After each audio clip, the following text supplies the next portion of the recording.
No, but the next day she was like, "Will you send me Uber Eats?" And I was like, "Fuck no." She's like, "Don't talk to me anymore ever." I was like, "Okay." Do you have her phone number? No. Well, I probably do on an old phone. You could call her if you want. See, because she's actually a sugar baby escort. I'm almost sure of it. But she thought I was hot. I fucking hate unemployment, dude.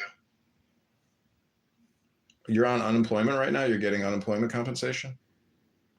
Yeah, job attached. I do landscaping in the summertime and spring, and they lay us off for the winter. But I did plastic welding on the side and shit, and we're starting. My business is registered with the state, but I'm going to be actually jumping into it. So that the one resisting authority. With these bitches, I didn't get signed up for direct deposit yet. I did today, but like the first two payments I did with a check. And dude, like, you don't know when it's going to show up. And those pricks, trying to call employment is impossible. Like, you can call right when they open, like 30 seconds after they open, and you're already full in a queue, and they don't even let you in. I'm pissed. I know. Welcome to hell. Yeah, it's all right. I'll get through it. So, it's 11 o'clock here. I have to take action in my life, regardless of the consequences or the outcome, because I'm a man of action, not a man of words, but a man of action. Who's going to free Palestine? From the river to the sea, may my people be free.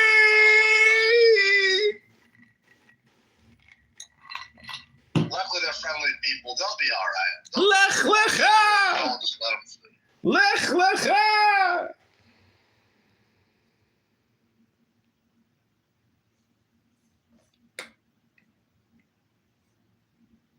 Oh, my bank account has been seized by a lawyer.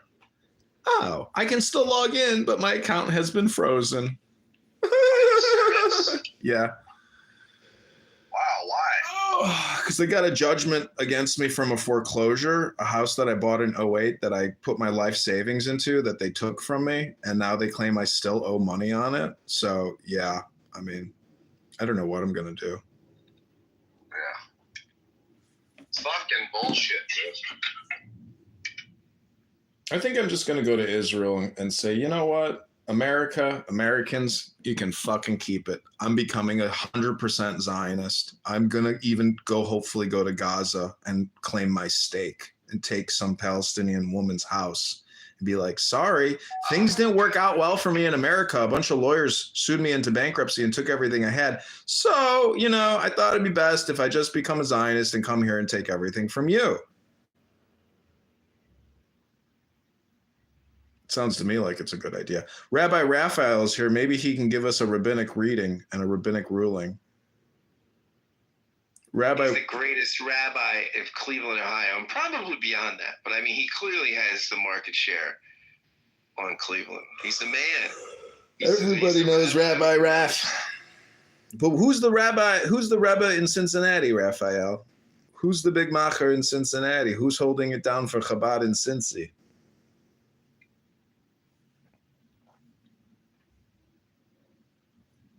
He's a little bad. What is that again? I hear that. Chabad. What is that? Chabad is an acronym for Supreme Intelligence. It's a Mossad front group dedicated to spreading Zionism around the world. Through Menachem Schneerson. Oh, Monica is here. Hi, Monica. Do you want to say anything, Monica? Oh, Rabbi Raph, I was being facetious. Chabad is an acronym, though. It's Kabbalah. It's Chachma. And then Chabad, H is what? I can't remember the acronym. But it's Kabbalistic. And if you read the Alter Rebbe, a.k.a. the Tanya, I can read you something from the Tanya. Let me grab it. You'll love it. It's right up your alley, Creekside. You really need to know the wisdom of the Tanya. If you do, you'll be very happy. No, the replay isn't on, Monica, because this is Scott's morning show. This is a social room. Do you know how social rooms work versus rooms with recordings? I know you do. Let's look at Monica's profile and see what interesting rooms she's created. over the past couple weeks because I know she's a big book reader. Let's see. Can't even click her profile.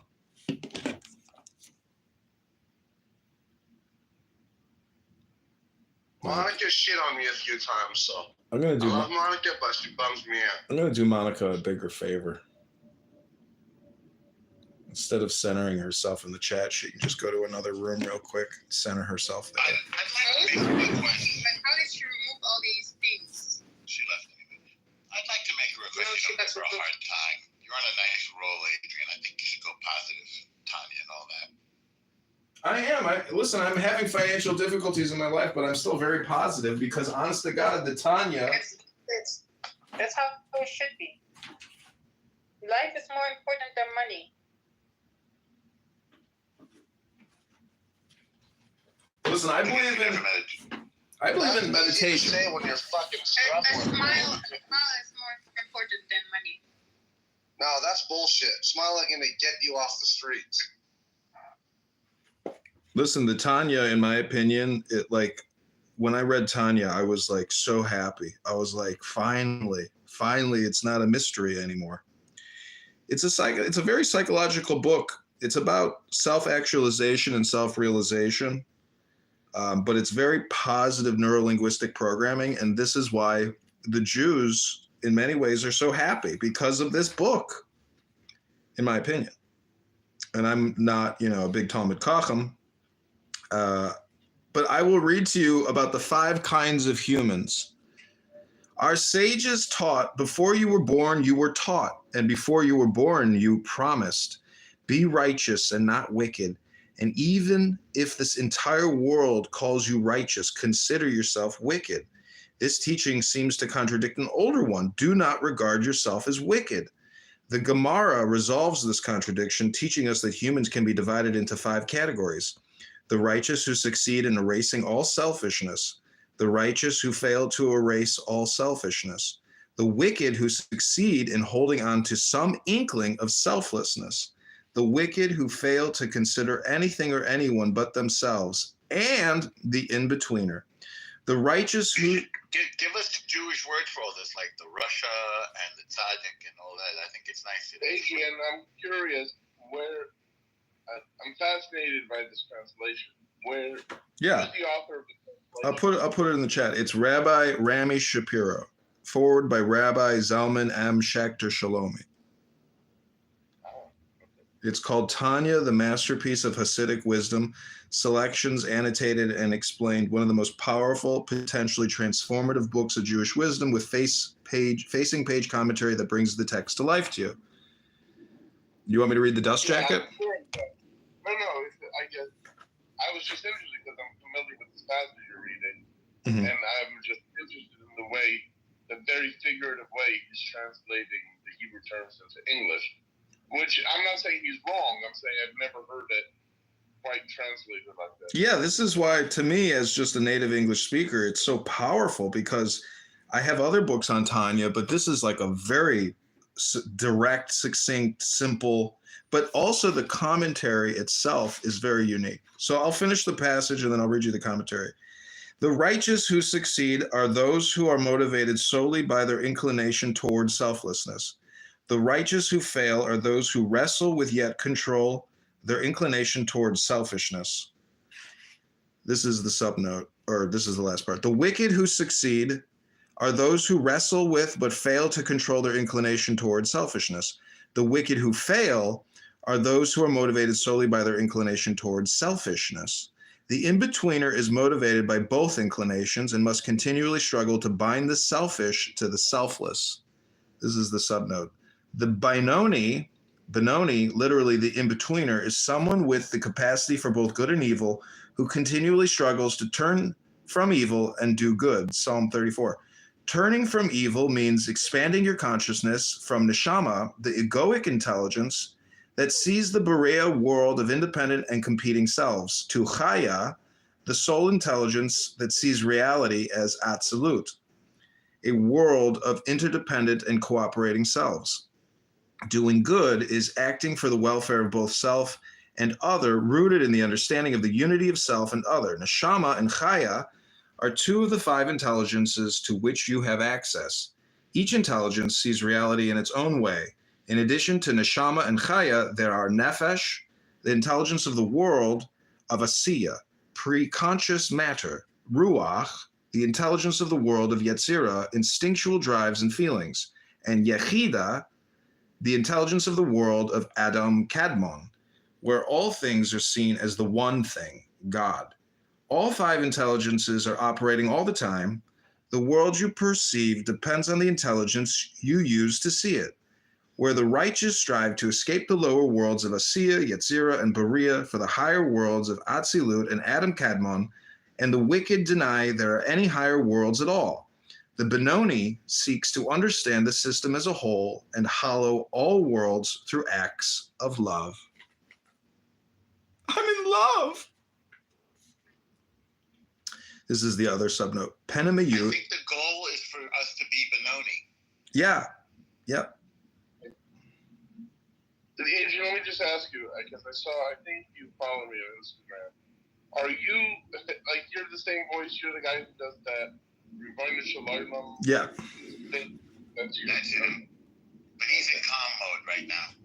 Yes, I see that. Okay. I mean, you know where Ribbono Shalom comes from in the Hasidic tale, right? Where he goes up to the Rebbe, says, I have a student who can say 1,000 pages of Talmud. He says, that's amazing, but I have a Talmud Chacham who can say Ribbono Shalom 1,000 times. That's, Yeah. I mean, that's not the origin of these friends, but yeah, I know that. yeah, that's Nachman. That's Nachman from, Nachman. Yeah, because I used to live in LA and I used to go to synagogues, or I used to go to this guy, Rabbi Lazer Brody. I don't know if you know who he is, the Breslovers. Yeah, I know Lazy Bird. Yeah. Yeah. He's been to Cleveland. Yeah, Rabbi Shalom Arush. That's where I, started learning about Reb Nachman, and they, and it is Los Angeles is basically like little Israel in many ways. There's a very vibrant Jewish community there. A lot of Israelis have moved there because the weather is, Yeah. they're more comfortable with than other parts of the U.S. Yeah. Similar to Perth as well. Yeah, I used to do. I did a Shabbos with an Orthodox family. I signed up to do like a full Shabbos at an Orthodox family's house, and it was incredible. I went to this executive's house. He was like a former music executive, and he became Shomer Shabbos, I guess, Orthodox. And he had these young children that he was raising Orthodox, and they were the most polite, intelligent children.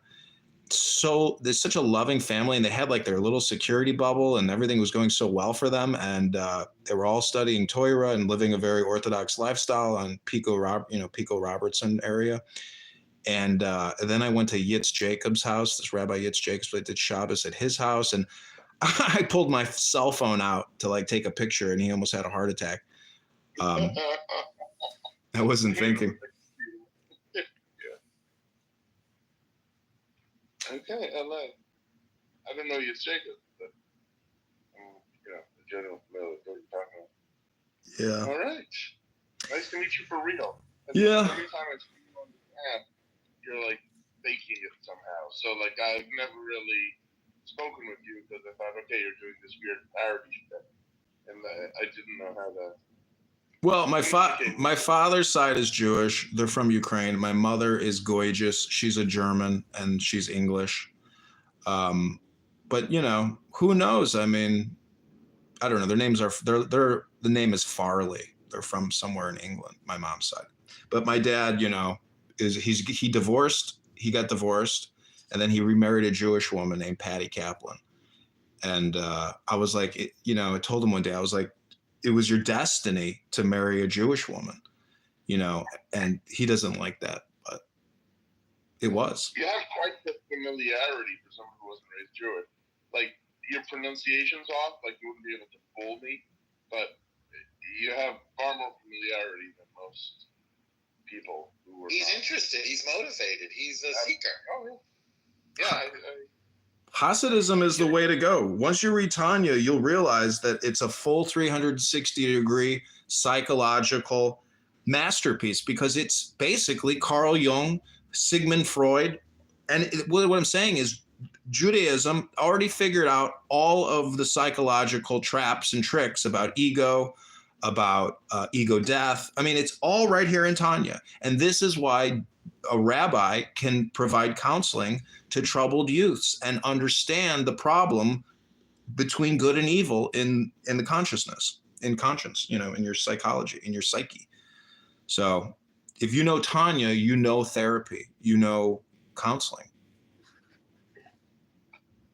I think you're more ahead of people than others, but I definitely wouldn't tell someone who has learned Tanya that they're ready to, you know, be a professional therapist. No, I'm saying a rabbi who knows Tanya can provide therapy. Or really, you know, I mean, you know, this is... Yeah. But, I know, like, there's one rabbi who is very active online, teaching Tanya and teaching Hasidic thought.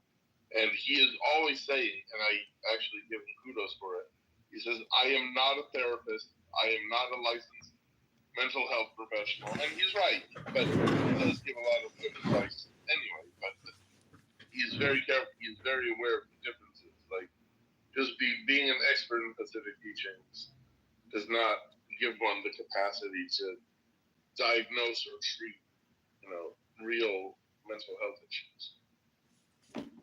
So just beware. Yeah, I would say it's a supplementary, but even the problem is... It's a very strong supplement, absolutely. Yeah. I think it's a great supplement. Yeah, because when you're dealing with the other stuff, it's all legal, basically. You're dealing with, you know, society as opposed to the metaphysic, which is what I think a lot of people are missing, as opposed to the, you know, to the material world with pharmaceuticals. But the thing is, people don't do talk therapy anymore. And so Clubhouse is basically free talk therapy. And that's what people are using this for, to fight depression. It's a dopamine feedback bump. And that's why people keep coming back. That's interesting. I think that's probably why I dropped off of the app in the last few months, is because I'm not getting that at all. Like, a lot of my friends and colleagues that I was comfortable talking to just left. And okay, that's a nice insight you have there. I never thought of it that way. But you're right. And I think the current mental health state of things in the world is clearly failing, but no one's willing to admit it yet. But I think the entire pharmaceutical system of dealing with this has failed. You know, I'm not going to tell everyone who's on meds to just get off them, because I don't know what the consequences of that would be. But I think we're clearly living in a time where that's not working. And I remember talking with a psychiatrist 20 years ago, and they said, you know, I don't understand. You're a prescriber. He said, yeah, when I went to school, getting training and, you know, all that schooling to be a psychiatrist, he said that I was learning how to deal with people, how to talk with people, how to hear them, how to listen to them. And now I'm just part of this system that has, you know, 10 to 15 minute windows of time to just, you know, hear some basic symptoms and then give a prescription. And, you know, it's not healthy. And then they put all of the effort of listening to people on all of these other social worker types who might know what they're doing, but I think it's changed the way we deal with people who are suffering. And I don't think it's a good thing.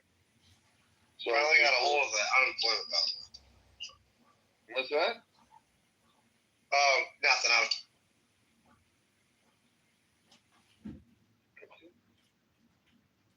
Sorry, I got to get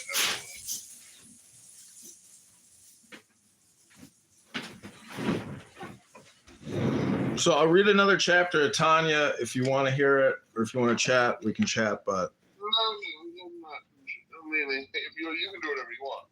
That's not what I'm... No, I know, but I just believe that we can use this app. You know, we don't have to use it all the time for this way, but like, I think reading select verses is like a powerful way to use this app personally, and then for other people, because I believe that all communication is hypnosis, and that what we read goes into our subconscious and impacts our decision-making, our actions, our outcomes. Like, this is in many ways what I think the gospel is, you know, ghost spell that, you know, if the world was created with Hebrew letters, if we transpose this information into our memories, it will be of a great blessing for us and will help us, with regards to depression, with anxiety, lack of clarity, because really knowing the concept of God is liberating and joyful. And that's what the Tanya deals with, persistent joy and eternal happiness. I mean, because when you realize that the universe is infinite and that you are an extension of this infinity, the Tanya says that the spaciousness should bring overwhelming joy and ecstasy. So I'm a big believer in that concept, metaphysically, theologically, But if you want to expand your consciousness, I suggest you read Tanya, and a glass of red wine on a Shabbos with the Tanya will help expand your intelligence significantly. Drank almost almost a bottle of red wine yesterday. That was a mistake. Well, you should do it with a good book like Tanya, because otherwise you're wasting the wine. Yeah, I don't know what I was thinking. I'm not even a big drinker. It's fucking hurt my head. Yeah, I agree with what Mind Virus Propaganda wrote. There are good people trying, but I think that using a script in the same way that software developers use programs and coding and scripts, I think the Tanya is a script for life, or the theory of, really it's a philosophical book, but it deals with happiness. And that to me is like the major problem in life, is that even if you have a bunch of money, you still may be depressed and unhappy, because really you feel disconnected from God. Yeah, yesterday I was in a room, AJ, nice to meet you.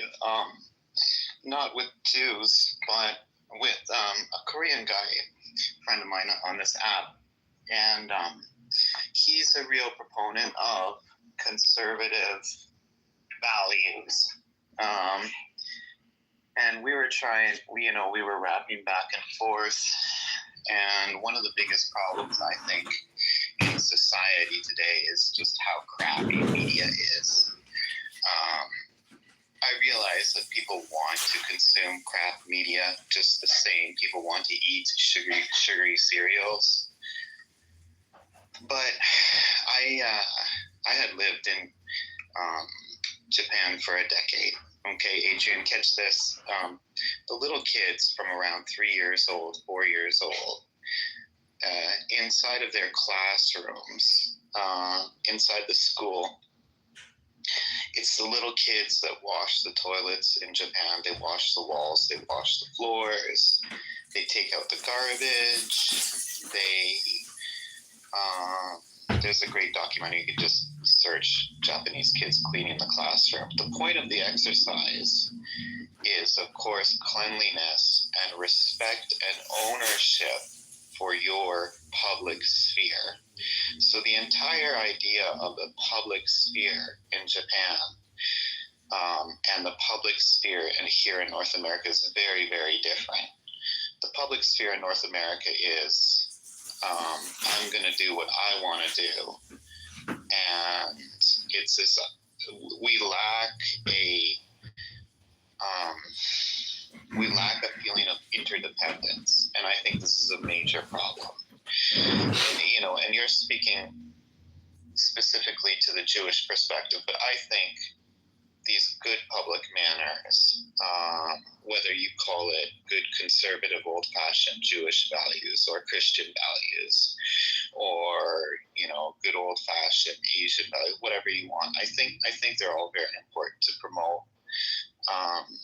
And I think what you're speaking to, there's room for this in different spaces in Clubhouse. There's a lot of people with very similar values to you. That aren't even Jewish, Yeah, well, you brought up the Japanese. The Japanese practice Zen, which if you've ever read Dhammapada, or I have a book by R.H. Blythe, and really, if the universe, this whole thing I think really does deal with God, and the reason why there is so much depression, the universe deals with random chance. And since we are alive, it's basically saying that it's joy, joy, joy. That life is joy, and we're already in the Garden of Eden But like you said, there's so much content that causes bad contentment. And it really is our ears, and the word earth is ear, it's what we're listening to, which is causing a lot of the depression and a lot of the anxiety and fear and just unhappiness. Like, honestly, if you can do 30 days without getting angry, whoa, you're onto something. Anger, frustration, anxiety, depression, all these things is really, it's not even like a lack of faith, it's a lack of understanding. It's integrative knowledge, or da'at, I think it's called in Hebrew. And that's one of the acronyms for Chabad. Anyways, to me, this is the ultimate topic, is God, because it's you could call it superficial if you want, but it's really like a 360-degree universal philosophy of joy and happiness. And if you believe in tikkun olam, or people wanting to, I just think like helping other people psychotherapeutically, it helps me. It's like if you support those that support Torah, or in order to really learn, you have to teach. I think that's like the formula for success, is if like you said, there's an action problem. So in the Japanese school, to get everybody to take action and clean and create a unity of oneness and respect for the material world. We do not respect the material world in Western society. It's all so quick and superficial and just dopamine laced. Yes. Yeah, we don't respect. We also have a very short-sighted view of cause and effect and interdependence. So if you're living in a high-trust society, a really interesting clash was, you can look up this idiot. I think he calls himself Johnny Somali. And he went to Thailand, and he went to Israel, and he got kicked out of Israel, and he went to Thailand, and he got kicked out of Thailand, and then he went to Japan, and he got kicked out of Japan, and then he went to Korea, and now he's being arrested there, maybe 17 years in jail, because all he did when he came over from the United States, all he did was make a complete fool out of himself and completely disrespect the local culture, spitting on the street.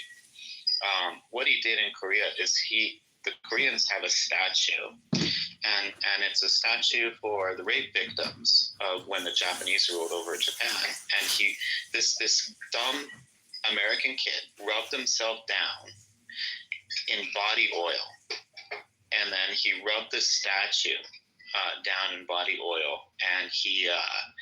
This is so hot. Johnny Somali, that piece of shit. I think they throw that guy in jail for a long time. Well, that's the problem. I don't want him coming back. No, so that's the stark difference between a culture that has respect for people and a culture where everybody thinks that what I do doesn't affect other people. And it's absolutely, it's horrific. And people talk about, in the United States and in Canada, we have freedom. Think again. You don't have freedom if you don't live in a high trust society. You don't have freedom. Because when you go outside, you have to watch out for people doing stupid shit. Yeah, but see, you could say that he's a philosopher, and what he's really trying to do is troll and gaslight society to prove that they are not philosophers, that they are not in control of their emotions. And I mean, that's what I do on this app myself, is to try to show people, hey, you don't control your emotions control you. Thus, you don't know Stoicism, you don't know God, because you're easily gaslit. If you're one with God and you're full of joy and happiness, when a troll comes into a room and harasses you and abuses you, you laugh it off and you just view it as the universe trying to come at you, to invert you, to troll you, to gaslight you, to ruin your day. And you could say that that piece of shit is doing the same thing. Now, there's legal repercussions for that. And this is what Socrates was talking about when he said philosophy is not in vogue in Rome anymore because you get punched in the nose. So to me, philosophy and God directly deals with anger management.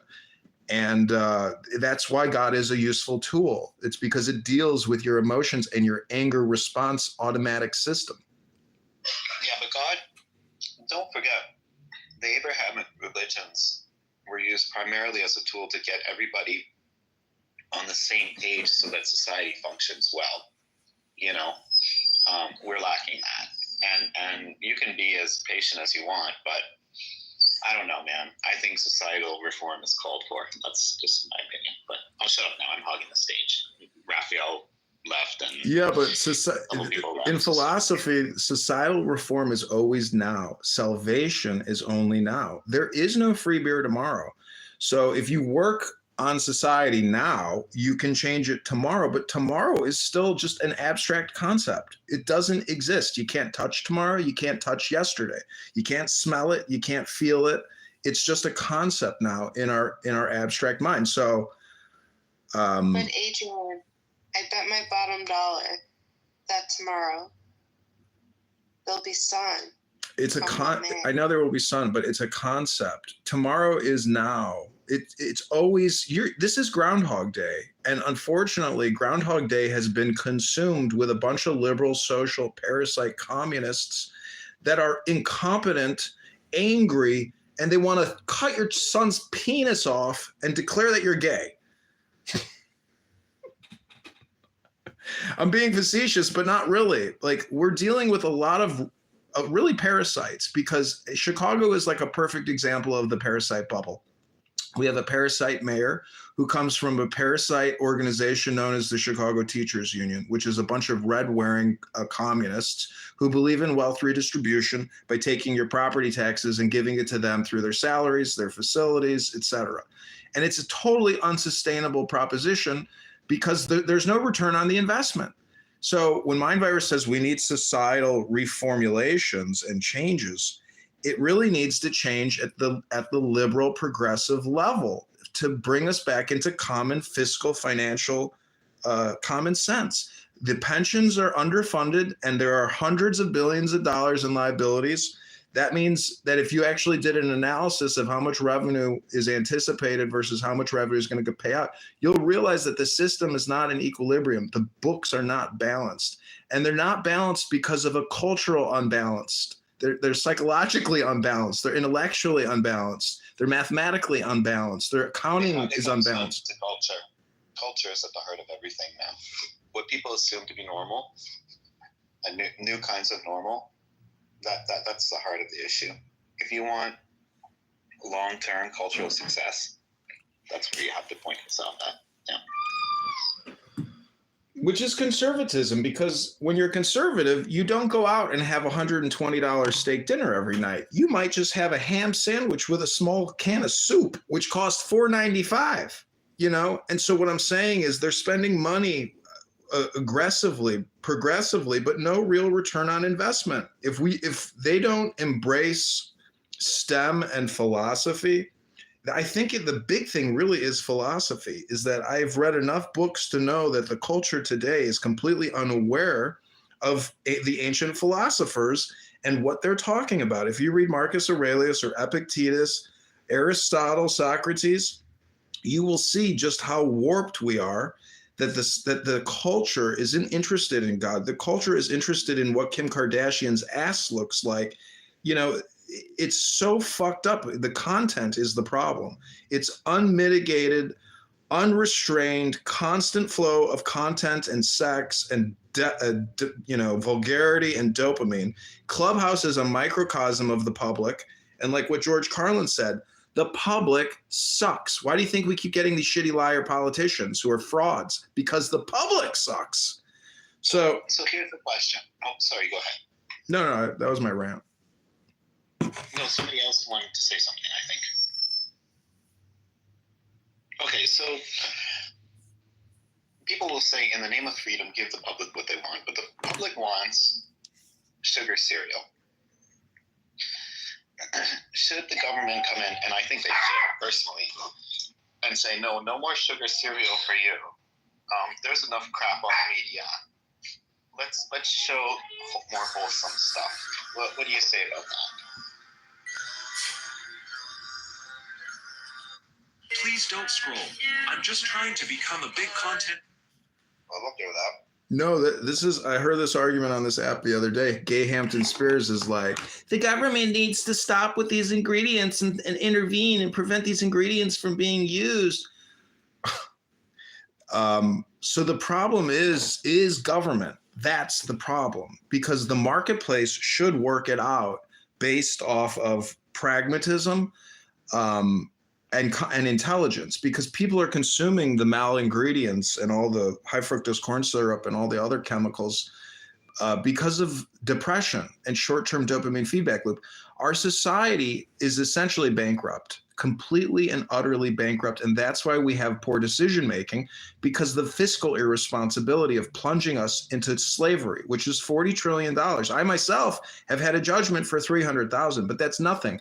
The average American family has a debt with the federal government of $600,000, and that's just their federal, not even their state and local. So when Trump comes in, I believe that either you could be an anarchist libertarian and literally plunge the nation into chaos, or you could continue the fiscal irresponsibility and the lie, but you could do it with superior lies. And I think that by being dishonest, but being an academic dishonest and giving meat and potatoes back to the people, I mean, I don't know. I don't know if there's any solutions, but I just worry that the children today, you know, I'm a 40-year-old guy going out trying to meet chicks in their 20s and 30s. And when I see a chick in their 20s, basically you have to admit that their grandparents and their parents and their parents, they haven't saved. There's no savings. There's nothing. None of these young people have any savings. The government is totally broke. The government should have a surplus of $40 trillion.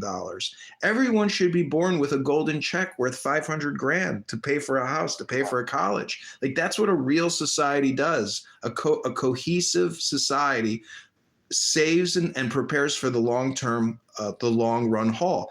Unfortunately, this government and this culture has been subverted and overthrown. And I just, you know, I don't see a future, because there is no future now, because everything is in debt. It's the clash between first order consequences, second and third order consequences. First order consequences, I eat this chocolate bar. It makes me feel good at this particular moment, but in the long run, it's shit for my health. And, too much media promotes these, as you're saying, quick dopamine fixes. On the television, you see people getting rich quickly. You see instantaneous results, and that's certainly, I mean, it's nothing could be further from the truth. Is what the Japanese young people are taught, to be extremely patient and disciplined. So I don't know. We need. But look, Japan's fucked too, because they're mixed with us. And when we say go to war, they'll go to war. They're fucked too. And World War III is brewing. Anyone who hasn't studied history and looked at World War I, World War II, in fact, World War III is already going on, but it's going on at like a corporate industrial type of scale. And Ukraine and Syria and Gaza, all the hotspots in the world is where all the taxpayer revenue and all the weapon systems are going to. And it's not stopping. It's only accelerating. Blinken, the State Department, Biden, they're all accelerating. I don't believe it.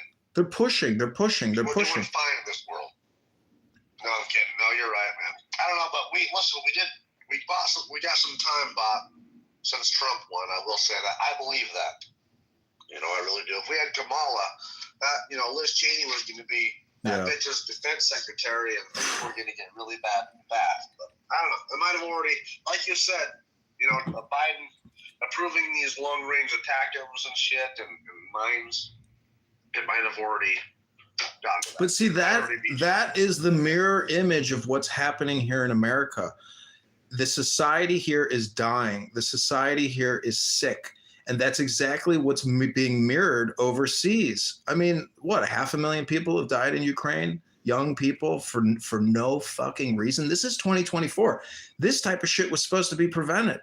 I mean, 200,000 died in Iraq, 500,000 died in Afghanistan. I don't know if those numbers are accurate, but it's believed that 2 million people have died as a result of the 9/11 regime change operations overseas. 2 million people. And in America, we're killing 100,000 babies every month and spending $1 billion to do it. Is that logical? No. That means we have special interest aka Democrats, aka doctors, aka lawyers, that do not want to see certain industries shut down regardless of their moral and ethical implications, because there's a lot of money at stake.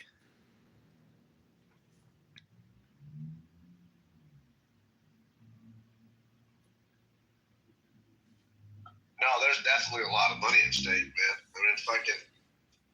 I mean, what do they say? I was reading, 63 million babies officially have been killed since Roe vs. Wade was passed, but fuck, it's a lot more than that, I'm sure, man.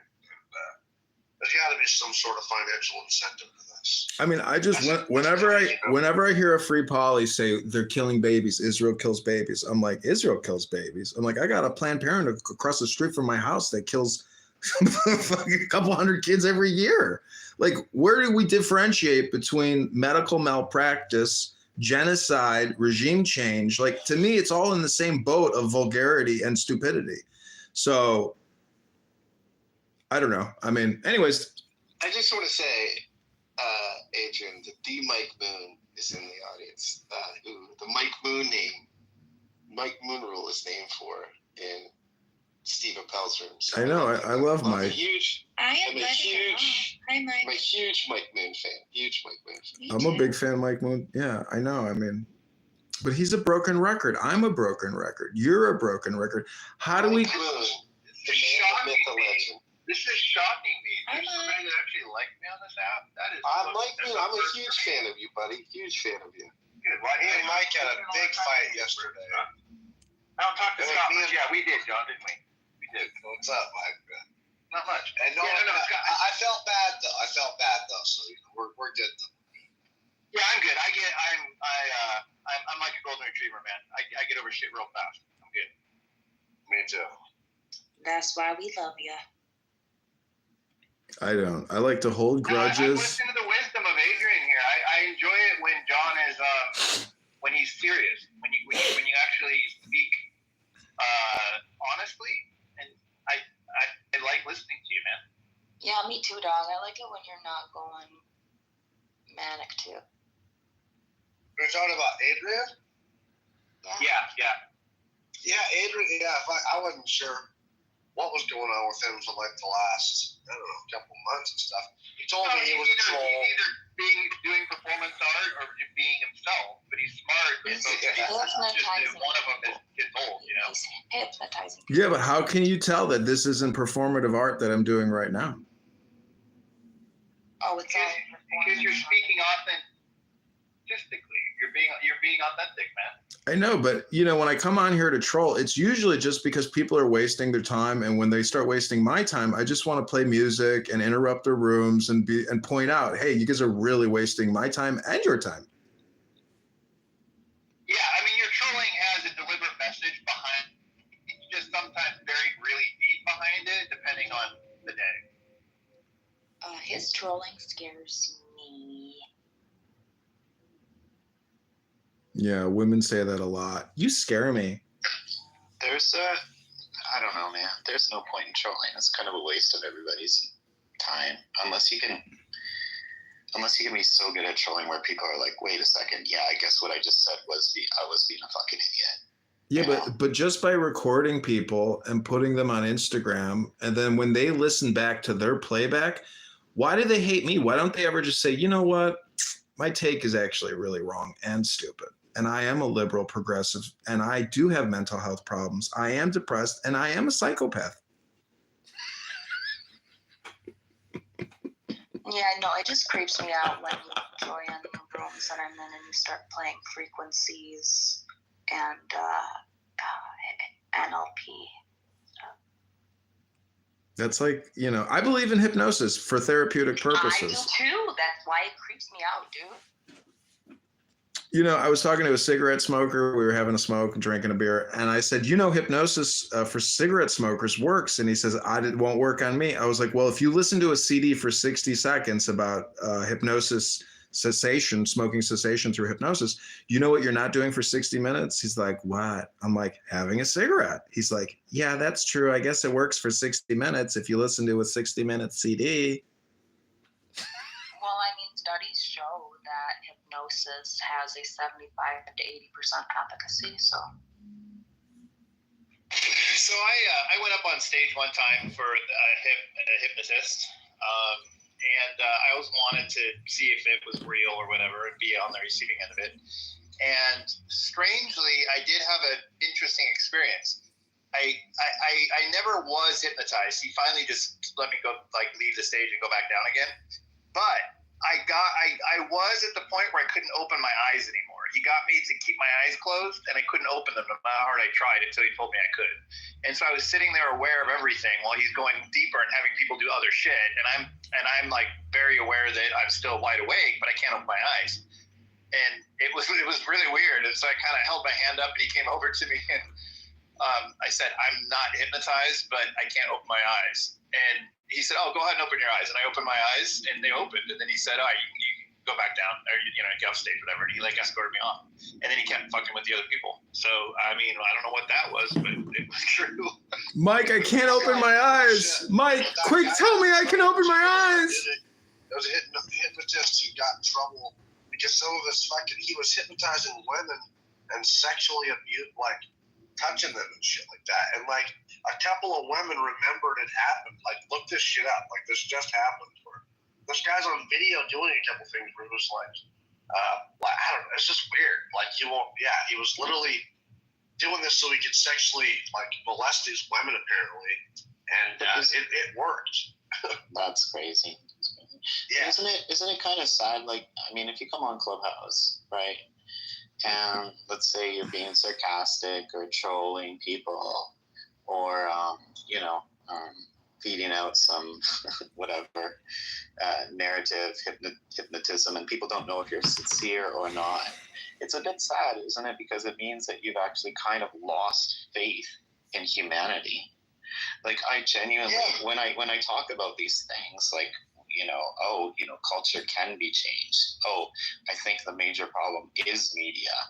I'm being quite sincere. I'm not being sarcastic, and I think it is possible to change, and I think it is possible to make the world a better place. But I just feel like a lot of folks have given up so much on culture, like en masse. I don't mean just like within their own little group bubble or similar, you'll have folks, in the Muslim rooms or the Jewish rooms or these rooms, and they'll set out rules and ideas of how to make the world better within their own community. I'm talking about like on large. Like, I really do believe that we can make the world a better place. If we come on here, we're sarcastic and I know, but the truth is the internet. The internet should solve this because it's the only way to financially do it. Like, this should be the modern collegium. This should be the college and the undergrad or the you see what I'm saying? Like, putting all of our tax dollars into a failed educational system, it has to be liberated by the economics of the internet, which is free telephony. There's no reason to put all this money towards facilities, towards administrative expenses so high. I mean, it should all be done on our fucking cell phones in your house. The modern transportation, everything is a huge illusion and a lie. This shit was figured out in the 60s. Work from home should have happened it should be eternal. Going downtown to major cities to go into skyscrapers to keep paying the utilities and the maintenance of these buildings when all this work can be done from home because it's nothing but a bunch of paper pushers. You see what I'm saying? Like, the internet can liberate us, but we have to be honest about our fiscal irresponsibility over the past 30 fucking years. And it's otherwise this country, I mean, I will go to Israel. I would rather live in Israel because they are actually running probably a fiscally responsible country. I know. Anyways. They're in debt. They're in bad debt. But I don't like man. People have to live and work with each other. They have to be taught to get along. Like, all people, all different groups of people. Okay, so then it's just a question of meditation then, right? Everyone has to have that come to Jesus moment or that inner realization where they're like, okay, I'll stop with my bullshit because you've stopped with your bullshit and now I see the light. But no, it's not that. It's just like, I understand the religious perspective. I think it's something larger. It's more like a societal, societal good public manners. Fucking that alone will solve a lot of problems, man. I know, but Teaching anger, universal societal good manners. but manners deal with anger management.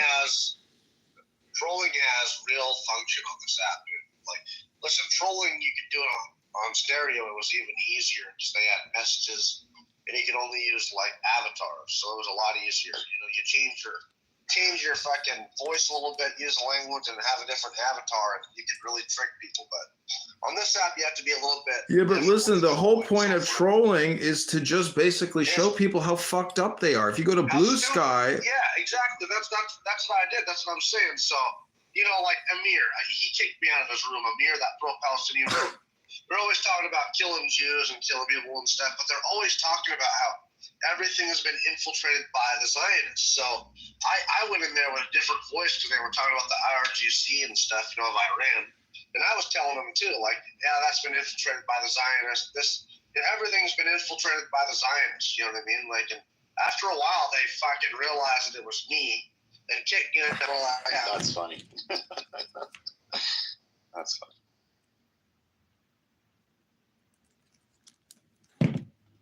I don't know, maybe, I mean, do you think it would be ethical to use Neuralink?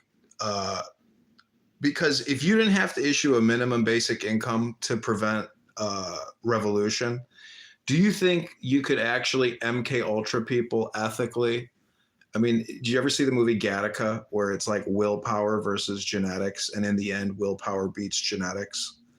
So I'm just wondering, like, could you do a mass inoculation? I mean, technically, they tried to do it through the V word, through the ZAV backwards, in my opinion. I do think that it is a depopulation program of sterility that Bill Gates and Fauci have conducted.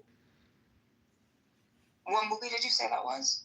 It's called Gattaca. It's with Ethan Hawke. It's a very good movie. He wants to get off the planet and get into an outer space colony. So he fakes his identity. He does identity theft, but his brother is a police officer. And in the beginning of the movie, the brother has like superior genetics. They're like designed humans, genetically designed humans. It's a great movie. You should see it. It's called Gattaca. And Uma Thurman is in it. It was like very, very futuristic. It's amazing how you can make futurism very simplistic. Like if you ever seen UHX 1138, like society is just ruthlessly efficient and bland because there is no reason to invest in artistic, flourishings. So I'm just saying that the future is very boring and bland, and they make it an artificial environment by using daily medication to keep you productive and happy enough. It's a very interesting movie, whether it's THX 1138 or Gattaca.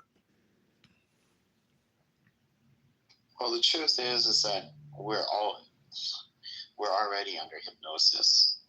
You just have to choose which hypnosis you're under, and which type of hypnosis is best serves society at large. You think you get to choose?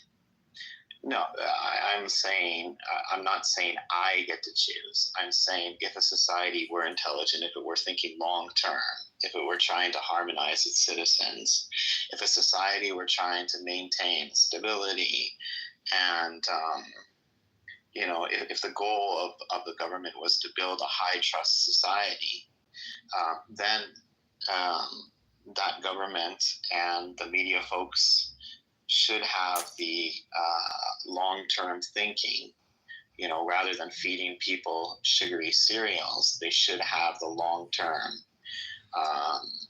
Yeah, but that's the Constitution and the Bill of Rights. I mean, if you don't have that memorized and embedded into your consciousness, you don't know what liberty is. You don't know what real freedom is. I mean, How do you define freedom? It's a philosophy of liberation. It is liberation philosophy, theology, meaning that we don't serve a king. We are free men, and that's really what a Freemason is. It's Freemason. Right. That's what a Freemason is. Freemason. Freedom. Yeah, but free from what to do what and to what extent? Because one person's actions always. I know. I get it. So in Thelema, the Aleister Crowley religion, it says love under will under love, meaning that love is the outcome of all the philosophy. Joy is, ecstasy, meaning that that's the problem, is that we have become such an atheistic, communistic, progressive, liberal society. Unfortunately, in contrast to that, the hyper-religious or God followers are extremist, racist bigots, or what they used to say, the biggest problem in America is white racist Christians.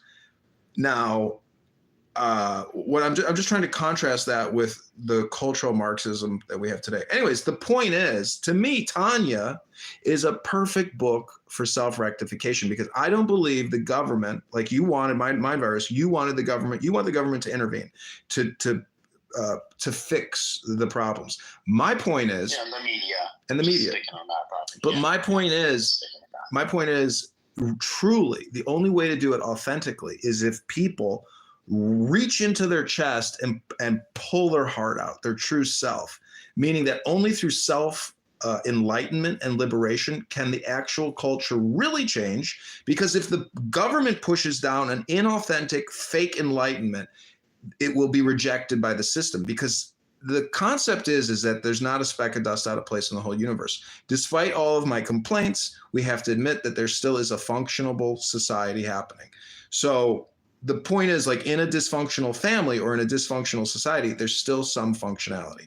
But on whole, the financial picture is abhorrent and going to destroy us. So, but what about the idea that there's an argument, let's say, within the African American community, where a lot of conservative African Americans would say, this gangster rap crap music is negatively affecting young people's view of themselves, right? So they see themselves through the lens of this kind of Hollywood bullshit. I get it, but again, this is Constitution. This is freedom of speech. Let me land. And some people on the argument, they say, okay, yeah, that is creating problems within their community, right? This image thing, this gangster image thing. And then some people say, well, actually the gangster rap is just a reflection of the reality on the ground. But I have to say that people see themselves through the expectations of others. So if you have, just as an example, young African American men seeing them, quote unquote, themselves portrayed in this particular light, it's a subconscious thing where you almost feel like you have to play out that role.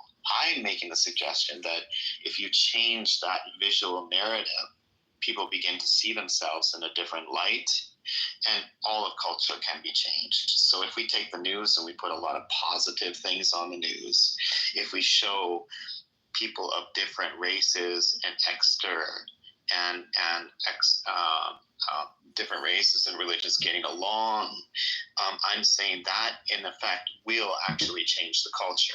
So it's like you have to have faith that if you put out these positive, I get it. The marketplace. It will. Yeah, I don't care about the marketplace, because I think that's where I fundamentally disagree with a lot of people. I know, but what I'm saying is the marketplace or the universe has an amazing ability to equilibrate the situation. So if you have drill music, which is a programming for committing murder, songs which are programs basically to commit murder, you could have people that create positive, optimistic, joyful drill music, which counteracts the murder drill music. I'm just saying that using the government to manipulate the environment is always destined for failure, because the environment I'm saying that the government does it anyways, so they might as well do it in a positive manner. The government does it anyways. No, they need to stop intervening altogether. That is the only positive intervention, which is to stop intervening. And I can prove it to you in the following statement. There is a strip club here in Chicago called the world famous Admiral Theater. And in the front on the brick face, it says, the greatest right a government can afford its citizens is the right to be left alone. Leave us alone. That's what our government should be doing. And instead, listen, you know what the ad council is, and Facebook and Meta and Google? The government is spending hundreds of millions and billions of dollars with ad tech companies so they can put out government health insurance ads, to put out stop smoke. Like, why is the government buying all this media and sending us government messaging to go sign up for Obamacare?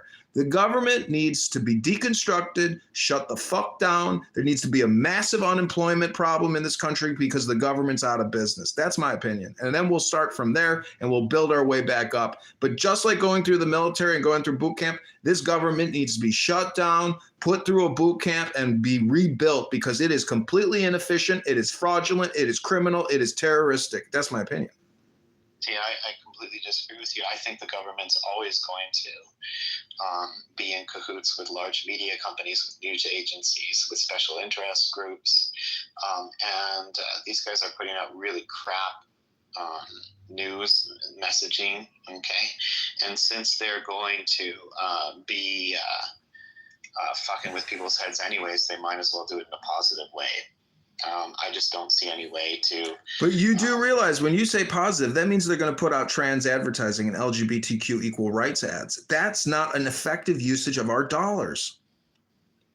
No. I think when I think of positive messaging, as I said, I think of people, videos of, let's say a black teenager that looks like a gangster helping out his 90-year-old white lady grandmother. I think of, videos like, I'm talking about like Leave It to Beaver, sort of homey, feel-good sort of things, because I think that actually has. Why don't we just pay taxpayers? Why don't we just pay taxpayers $1,000 to read the Constitution from start to finish and post the video on YouTube? That would be an effective usage of U.S. dollars to re-ingrain the Constitution in the minds and hearts of every American, so they know just how bad they're getting screwed. The only agency out of the 440 agencies that is in the Constitution is your Census Bureau. They're supposed to conduct a census. That's it. There's no CIA, there's no FBI, there's no NSA, there's no 350, 500 agencies. It's not there. If we all knew that and we woke up to the fact that as an income taxpayer, you're getting screwed and you're getting pushed into debt, but you don't see it because it's not in your bank account. Two very different things. I think we're talking about two very, very different things. If I remember correctly, your opinion was that good public manners, conservative behavior, good family values are kind of that comes down to like religious, communal standards and to sort of the private life. I disagree. I think that good ethical home values is a very public concern. I guess I know, but fiscal responsibility is not in their consciousness. You're again talking about progressive values, not fiscal values. Yeah, I think of when you talk, I think of I'd like to buy the world a Coke, whatever that commercial was from the '70s, where it was like all these different colored people and they're all singing along harmoniously, and it was a total like hippie Coke ad. And I think, okay, that's kind of what you're talking about as far as media promoting kind of what you're describing. But then I think of the commercial and I'm like, but what they were really doing was they were doing that so they could sell us sugar drinks that cause diabetes and make money. So the problem is that when they deliver that propaganda, big Coca-Cola. When they deliver that propaganda, it's really hard to see if that's the actual message or if there's something behind it that's much more nefarious that they're trying to trick us with. No. So Mike, what I'm talking about, again, because I live in Japan and North America both, okay, is that I was speaking to Adrian earlier about how the Japanese little kids, since they're like 3 years old, they clean their own classrooms, clean the toilets, they wash the walls, they make their own lunches, they do everything together, so they have a real sense of communal responsibility and interdependence. So in Japan, the most important value of all is having self-control within the public sphere. Okay, yeah, I know, Flora. I'm not saying that Japan is perfect. I'm just making this one particular example. That's what I'm sort of calling for, is this kind of respect for people within the public sphere. And a lot of Americans say, or North Americans say, well, that's the realm of religion. That's where your parents. No, mine. It's not really that, but But I too lived in Japan for many years. Okay, I've lived in Japan many years, and I'm married to a Chinese woman. And I can tell you that Asian cultures, especially Japanese, and even more so, it's a tribal, communal lifestyle where the people themselves are ingrained to be more social. I think of America, it's the exact opposite. America prides itself in individuality. I own a gun to defend myself against anyone else around me. It's a problem. So yeah, it's a problem. Well, it's a problem, but additionally, in addition to that being a problem in many respects, it's also fundamental to the reason that nothing that works in Japan would work in America. Pretty much, they're so vastly different. Like my wife, Chinese, dude, fucking rule follower.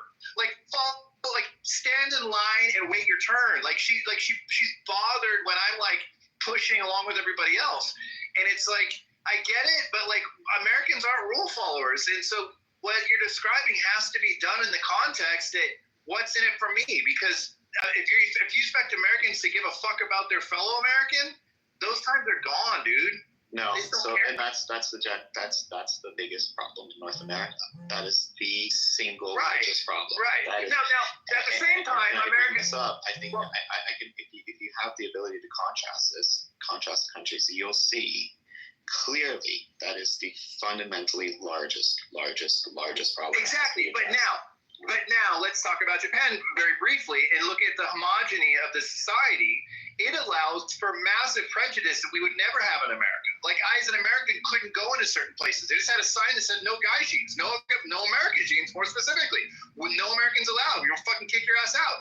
We can't do that in America because we're not a tribe of all the same people. Like we got so much diversity that we don't get the advantages that discrimination basically allows, which is for the prevailing society that is able to discriminate. Yeah, they can work together. They can find some commonality there.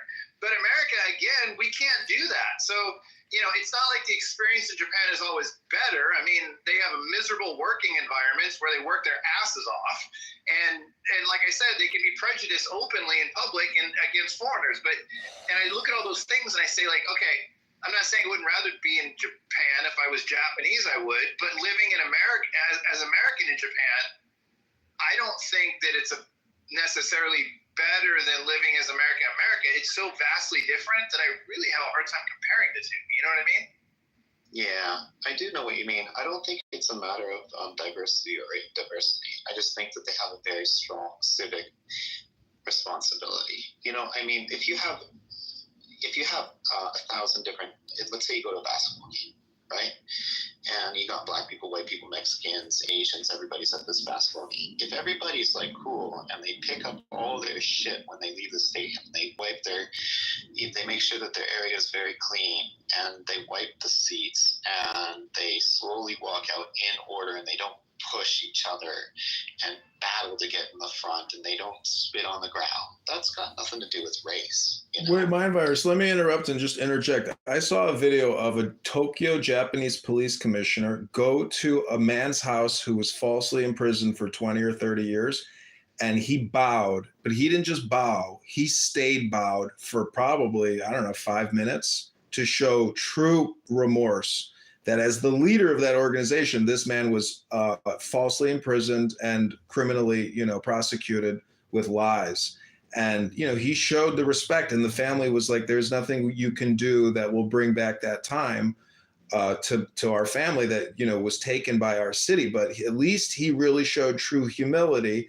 And that's the problem today is no black mayor who's there. Fuck that, I want money and reparations for that shit. You threw me in jail for that one.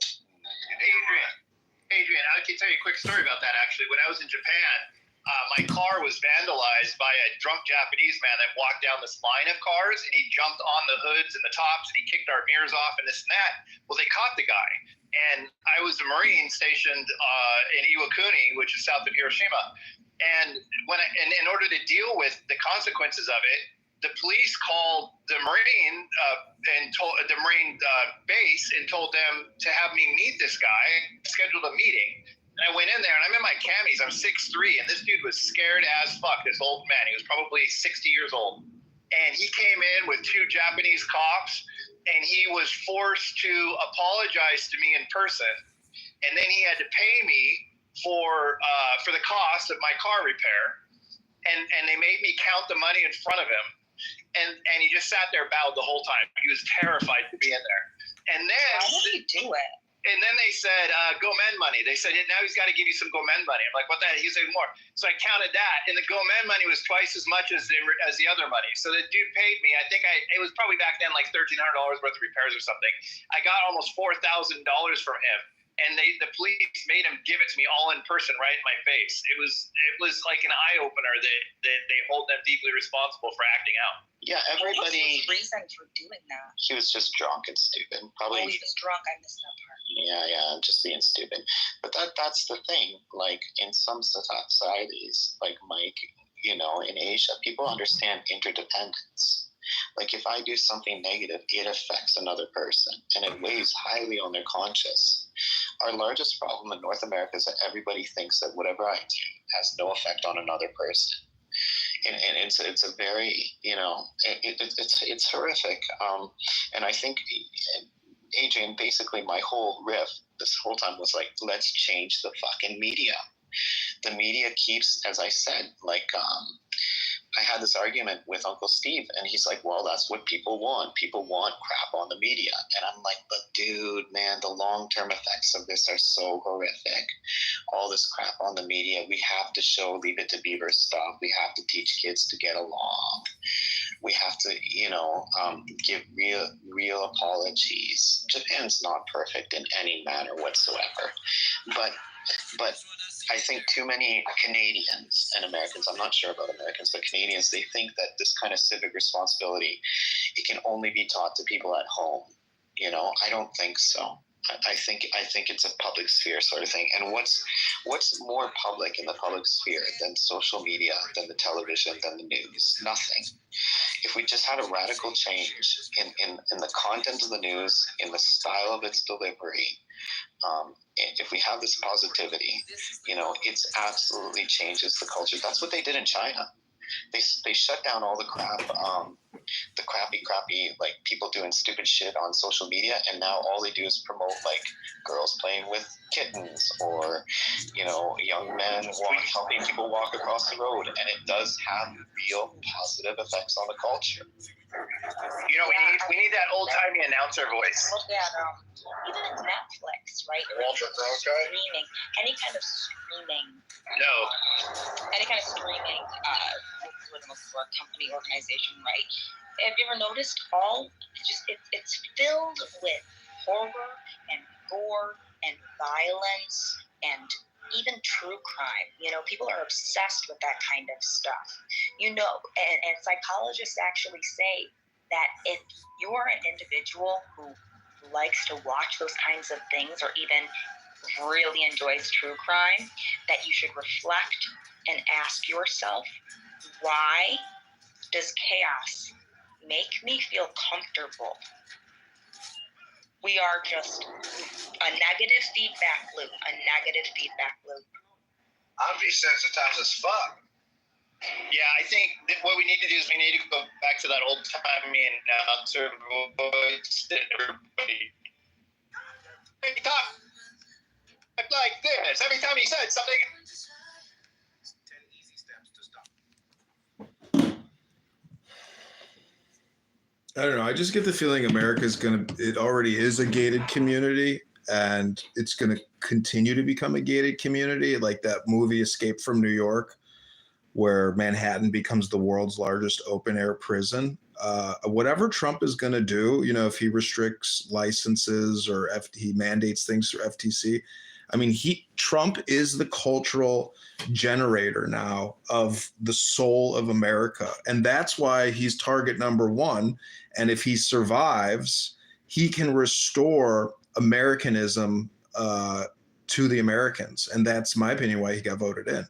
Because at the subconscious level, just like the lizard mind of fight or flight, when threatened, we vote for strength to lead us to salvation. And I think that's why subconsciously Trump probably won, if it's not altogether all criminal and fraudulent and some kind of deal was struck, or because Kamala is so despised by the ruling elites, most likely. So I don't know what the solution is. I just want to come on Clubhouse, smoke a little weed, read the Tanya, hypnotize myself with positivity.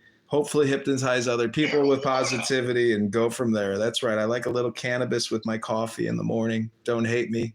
I'm a free man. I'm pretty sure John Adams used to smoke weed with Abraham Lincoln.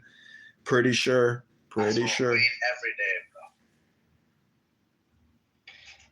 I think we wanted. I think we, to your point, I think we want to change. I think we vote for change when we feel like we don't like the way we're feeling. We vote on feeling, and we vote for change. And if that change, we just want something different. And if Trump if he reflected something different, which he did, then we don't go into too much depth to figure out if we really want what we're asking for. Be careful what we're asking for, but we do want something different. It's very clear that in my lifetime, every 4 or 8 years, we switch from one party back to the other, back and forth constantly, because we get complacent and we want something different. And that's why when these stupid economists tell us that we're all crazy and that everything's great, I mean, two things. One, we're tired of being lied to when we don't feel that.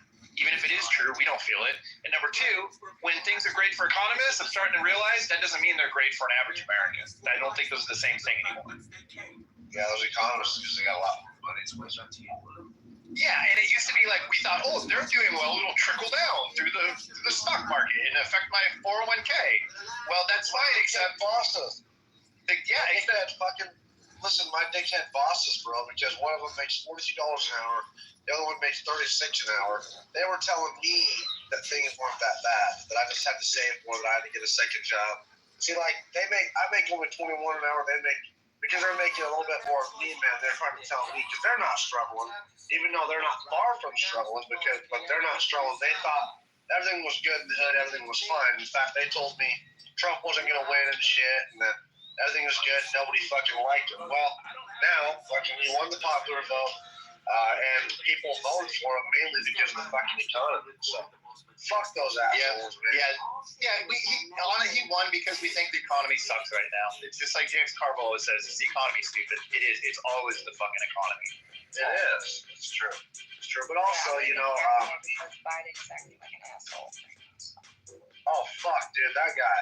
Like the whole Ukraine escalation and targeting his son. That's like, wow. If it was just the economy, how did he get voted in the first time? Because it was the economy. Because when that was the case, we were coming off COVID. We were all fucking miserable. We wanted something different. We had fatigue. When he got into the first time, Obama had gasoline expensive as fuck. Obama was running the country wrong too, man. It still was the economy. I mean, it's still fire.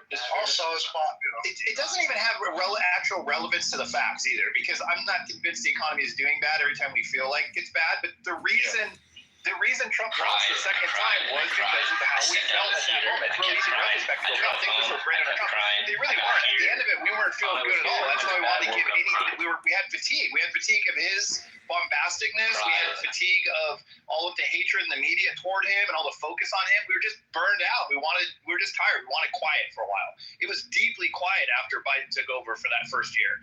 And then it started building again. And then even when the economy now is apparently doing well, we're not feeling that way. Again, we want change. You know what makes me feel pain? When a small content creator. The economy is not doing well. I think Donald Trump made the economy just good enough to where people got comfortable and didn't think it was actually him. The economy is not doing well. Anyone who thinks that does not know usdebtclock.org. Just look at the numbers. That is the economy. That's the balance sheet. I'm not convinced that low unemployment is something that Americans want. I don't think Americans give a fuck about low unemployment. I think that the wealthy care about low unemployment because if they have businesses, but how can low unemployment help me when I know that if the employment, if it's easy for them to find workers, then they're not going to take care of me. Like, how is that better off for me that they can find workers easily? I don't get that at all from my perspective. The Federal Reserve is lying. It's all a huge lie. It's one giant facade, meaning that you could go to work for the next 30 years of your life and be fully employed and make a nice salary and have a nice savings. But eventually the bigger picture is going to bleed into your finances and you're going to get taxed to death. The government is bankrupt beyond repair. Beyond repair. We're now spending $1 trillion a year to service the debt. $1 trillion a year? $1 trillion a year just to service the debt? That calls for drastic action, dramatic action. Shut it down. It has to be shut down. That's my opinion. A third world country wearing a fake Gucci belt. Yeah, that's what I feel like. That's exactly.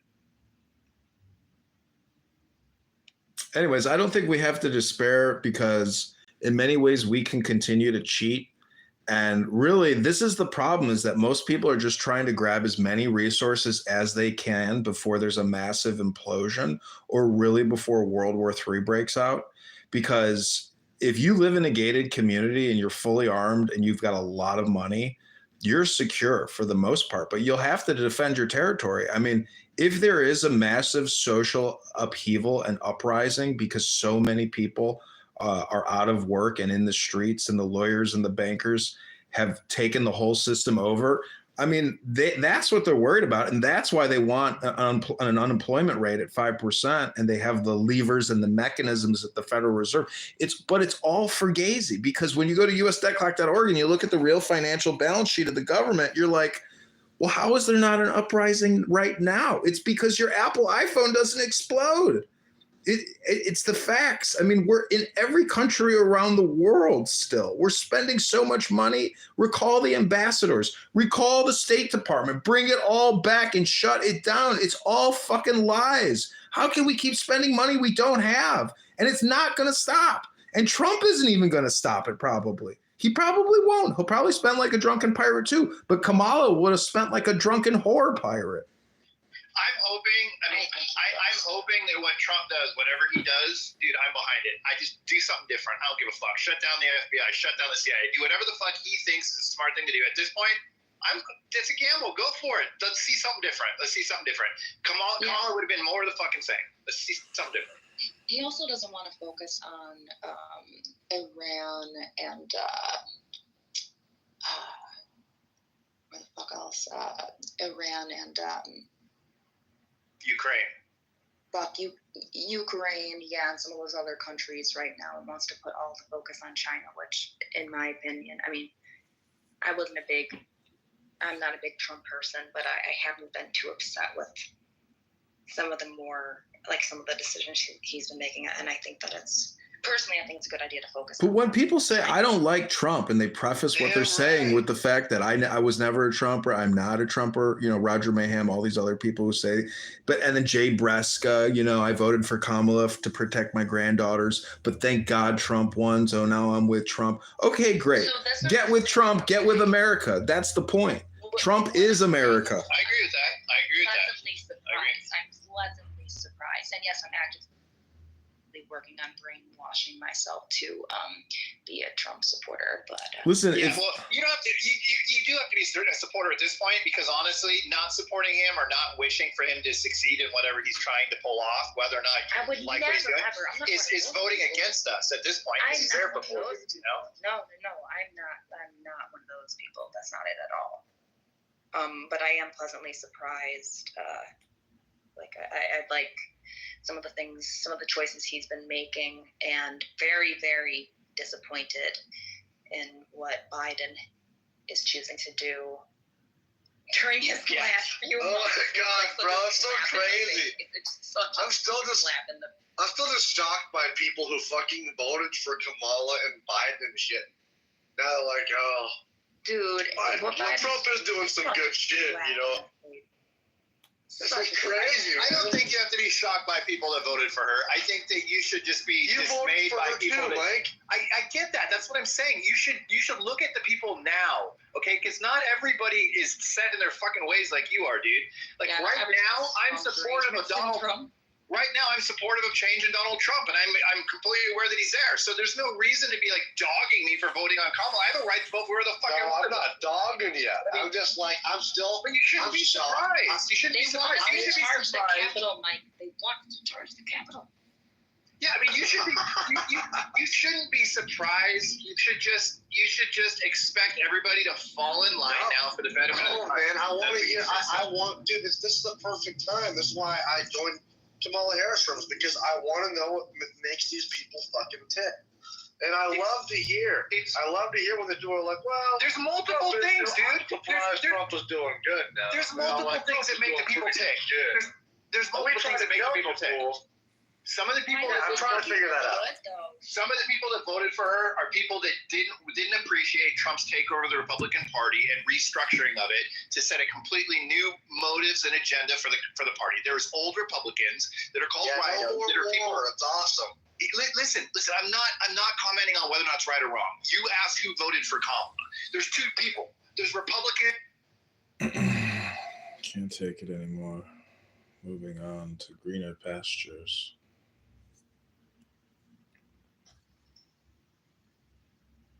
That's right.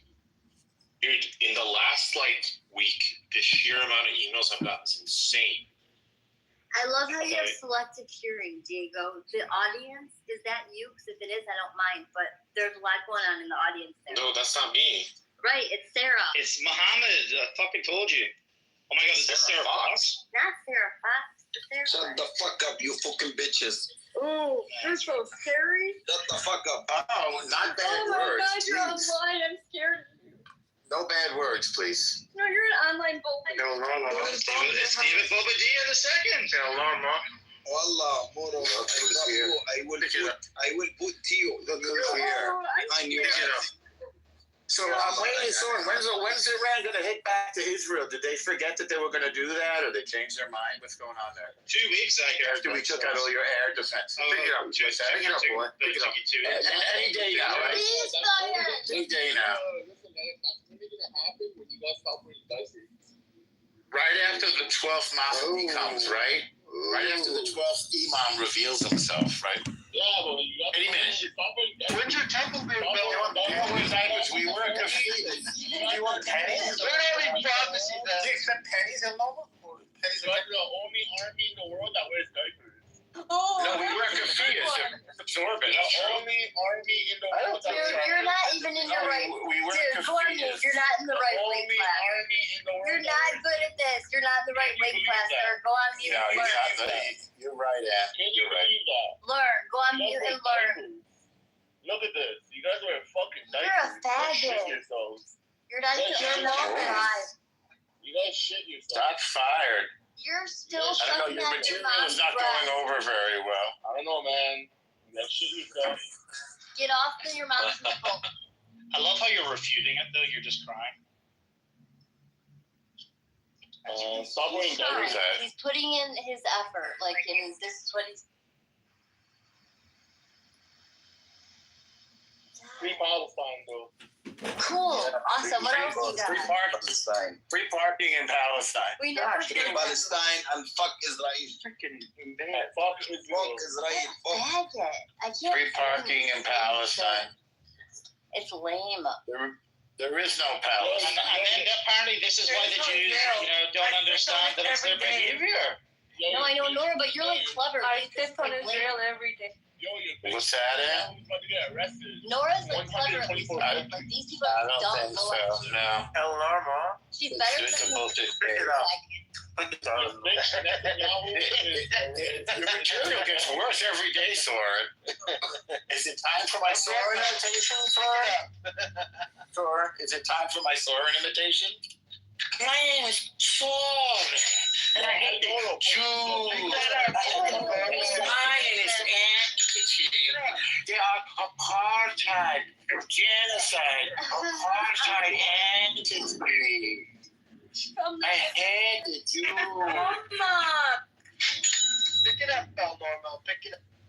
Good boy. You know what I'm going to do? I'm going to pick up the coin in Tehran when we bomb it. Hold on. You Put guys your are address. Lebanon. Soren, put your address in the chat. I want to make sure you don't take out your parents. Ormo, I will close your account now, Ormo. Look, What's my that? friend, look. What's that, my I will brother? close your account, man. Okay, go ahead and do that. Expose you. Go buy Take your another SIM card. Go buy SIM card. Okay. Oh.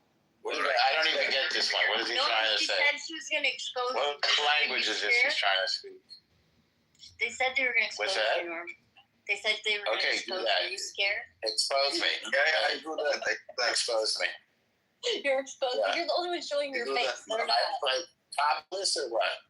Expose me, definitely. Can you please Join the reality. some respect to the Elvis Predator of Clubhouse, please? He's showing his face. None of you guys are. But we're showing the Chicago is reality. bankrupt. We're showing the fucking reality, bitch.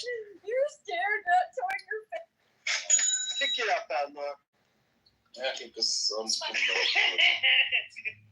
Yo, Algoma, why do you change your PPR? Why Oh, do you guys are not even old enough to be on this app. Go back to change your fucking PPR. I mix it up sometimes. Oh wait, I'm getting PPR. Ron. Wait, I'm getting video. Breaking news. Whoa, look at that. That's whoa. What happened to Ron? You know what's Whoa, what happened? You know what's also Sorry, you better go home and make sure your parents are okay. Sorry. Oh, that Make sure. wasn't nice. That wasn't nice. I didn't want that. I'm from Qatar. Doha. 2,500 pesos to Tel Aviv. 2,500. Okay. Go ahead. Do it anytime you like. Go ahead. Go ahead. 2,500. That's a fucking. All right. Go ahead. Iran, right? Send them over. Right? That's what Iran. Send them over. Iran is afraid to respond. Take it out. Bro, Iran is finished. $90,000 salary, $72,000 annually gets barred from shows. I'm very happy with the way it's going. Do you like dimes over pennies, Aloma? I'm not the degenerate and You like pennies? I think killing you anyone like the idea that you'll never be allowed in this country, and probably not your own either. What are you gonna do? What are you gonna do with that terrorist passport that you have, Sora? Puria, I should say. Wow. What are you gonna do with it? Wow. What are you gonna do with your terrorist passport? Thank God I don't have to pay property taxes. I am from Qatar. I like Qatar. I don't think it's pronounced Qatar. Yeah. Yeah, look at my PTR, guys. Yeah, your country is terrorist. For Tel Aviv. In 7 October, we did not which country in Gaza is the smallest country in Middle East. Yeah, Israel is fucking terrorist. In 7 October, we didn't kill any children in Gaza. This is fucking Tel Aviv right now. This is Tel Aviv. I'm giving out free passes to my new strip club. I'm Who gonna have a is? strip club in Khan Yunis called the Gaza Strip Club. You guys want to come? Yeah, my city in Khan Yeah, your mom would be the stripper. When he was Yeah, I would just I leave when he I'll was be there on open day. and yes, All the females in his family would be the strippers. Yeah, I'll be the stripper. I'll go topless. They're exposing you anyways. Might as well. normal. Absolutely. Do you like pennies, Aloma? Yes. And isn't it cool the way how much they're obsessed with me? It never stops. Isn't it interesting? And they're just no. You guys are all obsessed with each other, but these are just not even good souls. Well, I'm not obsessed with them. I never give them a thought when I'm not. I never say anything to them. I never Really start. good at it. It takes 4 of them to talk. I do shut the fuck up. Aloma, why do you love Feel money free. so much? Why are you so greedy? Oh. Who said I love money? When did I say that? Well, You are because so the greedy. Jews Why is control that? everything, Norm. Why are you so greedy? What's that, Ann? Because the Jews control What? everything. We already know Why is so that. greedy? That's right. We control everything. What do you think we should do with Tehran, though? Why are you so How many greedy? pieces? We should break up the. What do you think we should break Iran up into? How many countries should we break Iran up into? What do you think, Aaron? Greedy, man. I mean, why is that? It takes every And did you? Why do you guys know this? Did Assad like murder Lazy, tens of thousands of Christians? effective, greedy people. Why? Assad, I know he's not a weird thing. He's getting more and more freaked out as Iran loses. Why do you love money so much? Everyone's losing. Who said I love money? You love money. I love helping mankind. I like to be a light unto the nation. You love pennies. So You the like people to don't end up like you, just consider the rest. There you go. Pick it up. Pick it up. Look down. Look down. Has worked out very well for us, and that we want to make sure we uphold. So one way or another, it's going to happen, whether they win it on appeal or they do a new compensation plan in Texas, or however it is going to happen, they're going to make sure it gets done and that he's incentivized. I think Tesla has a strong case going into the Delaware Supreme Court. The Delaware Supreme Court has a history of being quite favorable towards shareholders, thus meaning it's good for us, Tesla shareholders, and not the ruling that the Judge McCormick gave. So we'll have to see. I don't think it would make its way all the way up to the U.S. Supreme Court. I think this is just going to stay a state issue. I don't even think the U.S. Supreme Court would necessarily take the case. So I think we should assume that this is the end of the road to Delaware, going to the Delaware Supreme Court, and we should act like it, and we should help, Tesla in any way that we can, just like we did last time.